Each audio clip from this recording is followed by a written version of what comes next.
Voilà, donc comme je disais, je suis tombé un peu du haut parce que j'avais beaucoup d'espoir sur le fait de faire une très bonne école d'ingénieur.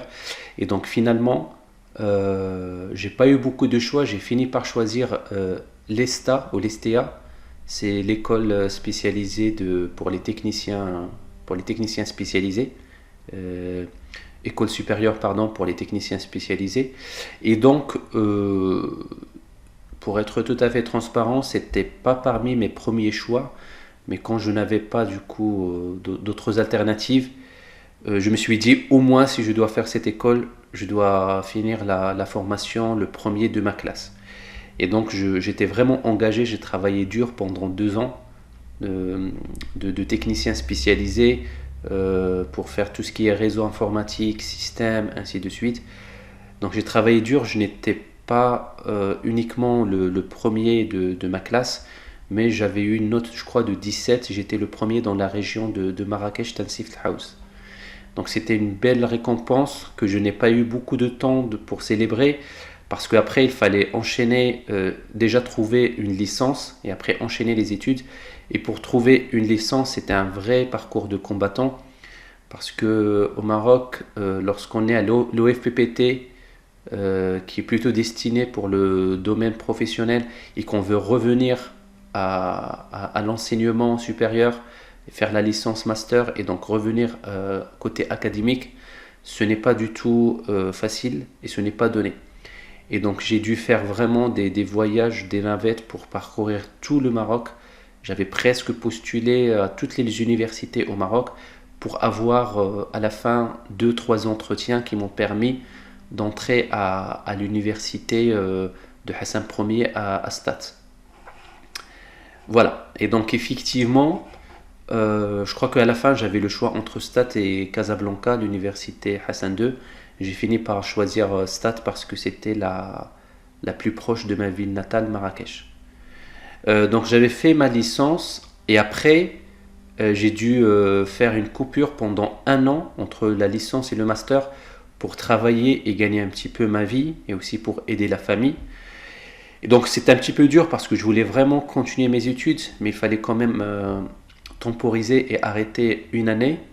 Et du coup, c'est là où j'ai eu la chance de découvrir le domaine qui me passionne jusqu'à aujourd'hui, presque 20 ans plus tard, qui est l'enseignement professionnel. Donc pendant cette année-là, j'avais donné des cours dans une école privée qui enseignait des modules en relation avec l'informatique. Et donc j'étais payé vraiment comme un esclave. Je pense que c'était à l'époque 2000 dirhams le mois ou 200 euros, sachant que je n'avais ni couverture sociale, ni mutuelle, ni assurance, ni rien du tout. C'était vraiment de l'exploitation, ça veut dire dans le noir, hein. C'était vraiment, tu travailles tout le mois, tu as tes 200 euros, tu ne travailles pas, tu ne touches rien. Et ces 200 euros, c'était selon les convenances de l'employeur. Il peut décider à la dernière minute de te retenir 20% de ton salaire ou quelque chose comme ça. Bref. Donc j'avais travaillé 1 an, j'ai récupéré un peu d'argent, j'ai aidé un petit peu la famille avant d'enchaîner par un master juste l'année suivante. Je crois que c'était entre 2010 et 2012. Et je dirais pas de la chance parce que j'ai travaillé dur pour l'avoir. J'avais l'opportunité du coup de faire ce master à ma ville natale Marrakech, à la faculté de Semlalia. C'est un master d'ingénierie de système d'information. Je crois qu'il y avait énormément de concurrence d'étudiants qui voulaient entrer dans cette formation-là. Je pense qu'on n'était pas loin de 300-400 étudiants qui ont postulé pour avoir 20 places. Et donc moi à l'époque déjà dans ce master, il tournait surtout autour du développement informatique, du langage Java et de la chiffrée de projet, de la conception des bases de données, un peu d'intelligence artificielle. Et donc tous ces modules-là, je connaissais absolument rien du tout. Il fallait quelque chose pour convaincre cette comité de professeurs qui validaient les entretiens. Il fallait quelque chose de vraiment marquant et de positif pour les marquer, pour avoir une chance de passer. Et donc, je me rappelle à l'époque, j'avais bien préparé mon sujet. Après, à la fin, j'avais fait une sorte d'engagement sur l'honneur que j'avais écrit, que j'avais signé, tamponné et tout, que j'avais sorti devant ces professeurs lorsqu'ils m'ont passé l'entretien pour leur dire, écoutez, si vous me donnez la chance vraiment pour entrer dans cette formation-là, je m'engage sur l'honneur que je vais faire tout mon possible, je vais travailler très durement pour avoir ma place et pour être l'un des meilleurs étudiants que vous allez avoir dans cette formation. Donc je pense que ça a marqué quand même des points parce que ces professeurs, ils n'avaient pas vu avant des personnes se présenter de cette manière-là. Donc ils m'ont posé des questions, bien sûr, il fallait quand même valider un minima de connaissances. Mais je pense que c'est cette motivation, cette énergie positive qui m'avait permis d'avoir ma place et après de réussir aussi cette formation de master que j'ai eue avec succès, sans avoir de rattrapage ni rien du tout. J'avais vraiment validé tous mes modules avec de très bonnes notes. Voilà, et donc encore une fois, j'étais brièvement content d'avoir accès à cette belle formation, mais il fallait penser à la suite qui est le stage de fin d'études qui arrive à la 12e année. Je savais très bien que je ne pouvais pas compter sur mes parents, sur les connaissances, parce qu'on connaissait presque personne dans ce domaine que je voulais faire. Donc 7 à 8 mois avant le début de ce stage de fin d'études, j'avais fait des navettes presque toutes les semaines entre Marrakech et Casablanca, parce qu'à Marrakech, il ne fallait pas, ça veut dire, s'attendre à grand-chose en termes d'opportunités professionnelles dans ce domaine de cadre en informatique. Donc j'avais tout misé sur Casablanca où il y a déjà des belles sites comme l'offshore, comme nearshore. Voilà, il y a certaines zones où il y a des boîtes comme Atos, Capgemini, IBM qui étaient déjà implémentées, Microsoft. Donc voilà, j'ai fait vraiment toutes les semaines, j'avais fait un voyage entre Marrakech et Casablanca. Mes journées commençaient généralement à 4 heures du matin pour prendre le train qui partait à 5 heures.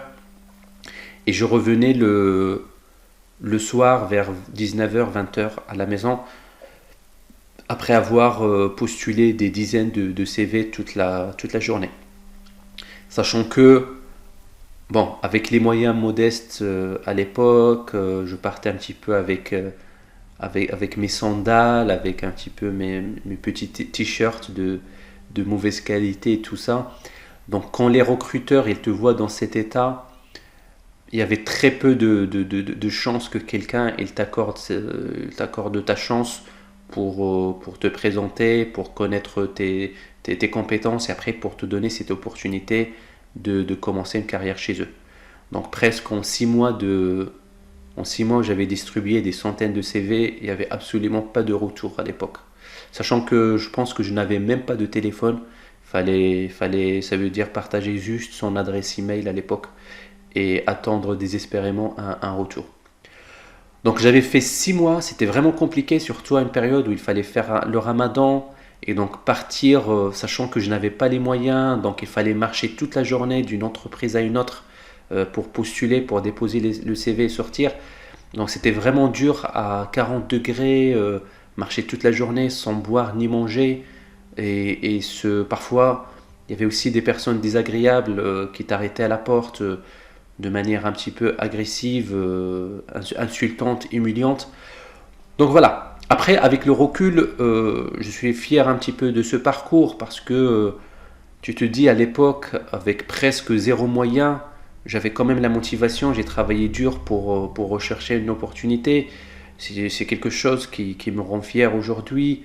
Voilà, même si c'était compliqué à l'époque. Et en fait, la grande surprise, c'est que j'avais tout fait pour trouver un stage à Casablanca et finalement, mon vrai stage, il va se passer à Marrakech, à l'une des meilleures entreprises en informatique qui existent là-bas. Et je pense même je crois qu'il était la seule entreprise à l'époque. J'y croyais pas du tout, mais j'étais juste allé un jour, lorsque cette entreprise il a ouvert ses portes pour passer des entretiens à des étudiants. J'étais juste allé parce que j'avais vu une affiche qui était collée sur un mur dans mon université de Marrakech. Donc j'étais allé sans préparation, sans avoir vraiment des chances pour réussir.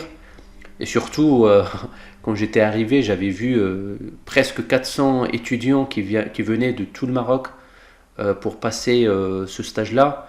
Parce que apparemment, je ne le savais pas, il y avait la promesse du stage et il y avait aussi la promesse d'avoir un embauche en France si le stage se passait bien. Donc moi j'arrive, je vois une foule de personnes qui s'étend sur des dizaines de mètres. Je comprenais rien du tout, mais en même temps, bon, j'ai fait quand même le trajet pour venir, fallait passer l'entretien. Donc il y avait une première épreuve théorique, technique, où il fallait répondre à des questions par rapport au développement Java J2E. J'avais fait de mon mieux, mais je ne pense pas que j'étais parmi les 10 meilleurs étudiants qui ont fait l'épreuve théorique, pour être tout à fait transparent. Et je le savais, il y avait vraiment des étudiants qui venaient des plus grandes écoles d'ingénieurs au Maroc. Il y avait aussi des étudiants de l'école Hassaniya, de l'école Mohammedia, qui venaient de Casablanca, Rabat, Tanger, Oujda, vraiment de partout.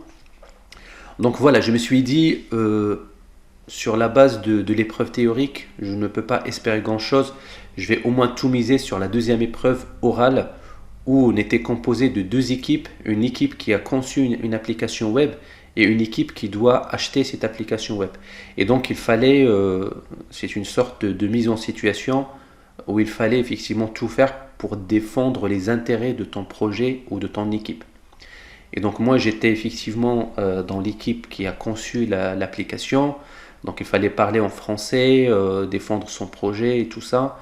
Donc c'est là où ça m'a énormément servi le fait que j'avais passé un an d'enseignement d'informatique.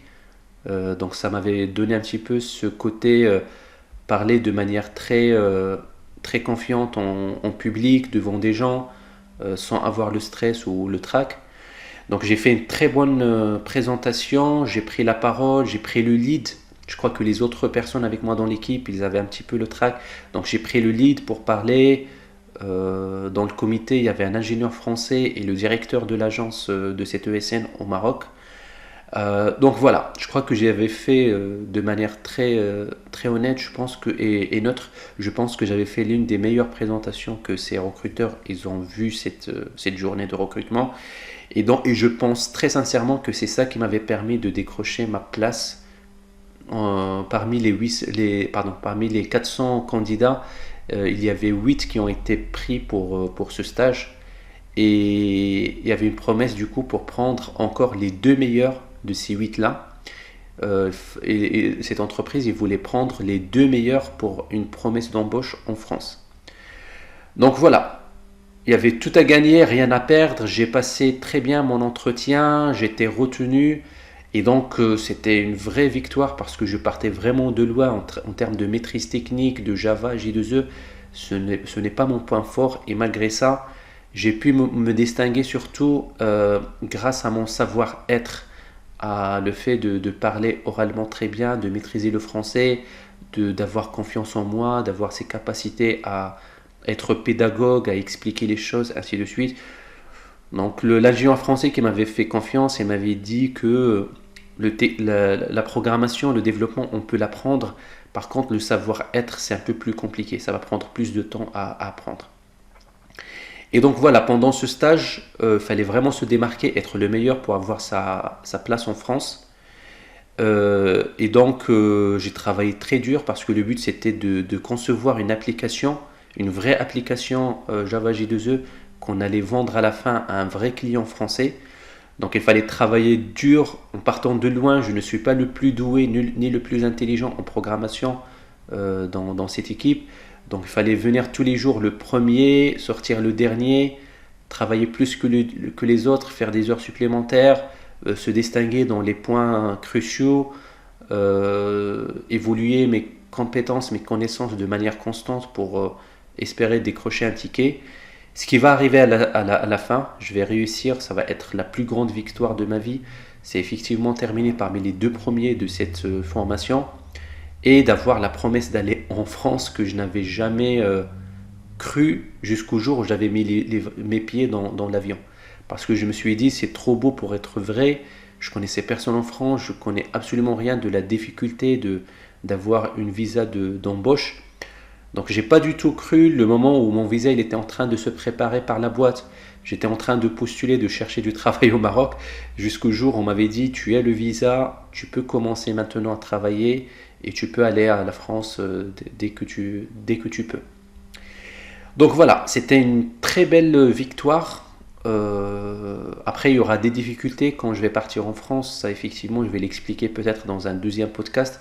Il y aura énormément de difficultés, mais j'étais très content, encore une fois, de partir de si loin, d'une famille ouvrière, d'un environnement modeste, de passer déjà, entrer dans une formation. Il y avait des centaines de concurrents qui me dépassaient, et après d'entrer dans un stage de fin d'études où il y avait encore plus de concurrents plus doués que moi, et réussir à la fin à arracher sa victoire par son travail, par son sérieux, par sa discipline, c'est effectivement quelque chose d'extraordinaire dont je serai toujours fier.